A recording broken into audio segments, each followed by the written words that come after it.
Promised Land Church of God, Ajagunsegun, London, in fellowship with Covenant of the Holy Spirit Ministry, Ìjọ Májẹ̀mú Ẹ̀mí Mímọ́ ti ìlú London, present Christ Jesus in Ajagunsegun Victory Night. Alẹ́ ìṣẹ́gun lórí gbogbo ogun ayé rẹ̀. Paul and Silas were set free at midnight. Wá pàdé Kristi kí gbogbo ìdè ayé rẹ̀ tó bọ́ sọnù. Walls of Jericho fell at the shout of hallelujah. Odi Jericho ayé rẹ̀ ó gbọ́dọ̀ wó lulẹ̀. Presenter of the revival, Prophetess Lara of Covenant of the Holy Spirit Ministry, Prophetess Sheyi Covenant of the Covenant of the Holy Spirit Ministry, and Prophet O Taiwo of Promised Land Church of God, Ajagunsegun. Venue, 2nd floor, Unit 2, The Movement House, Ajax Works, Hartford Road, Backing Essex, IG 11ADY. Contact number 07943 143 004, 07424 790242.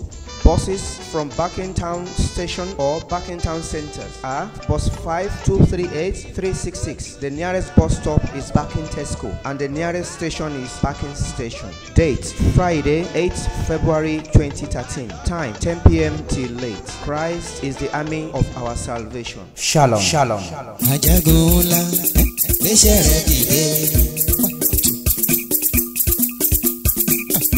Ajagunla. Bẹ́sẹ̀rẹ̀ dìde, Òṣogbo máa yàgò, ẹ̀jẹ̀ yàgò, elébèrè yàgò, bàbá fagbára rẹ̀.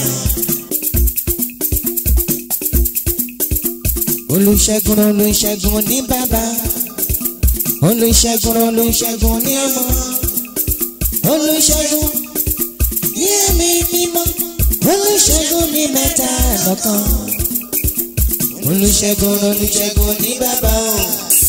Olùṣègùn Olùṣègùn ní ọmọ rẹ̀, Olùṣègùn ní ẹ̀mí mímọ́, Olùṣègùn ní mẹ́ta lọ́kan. Promised Land.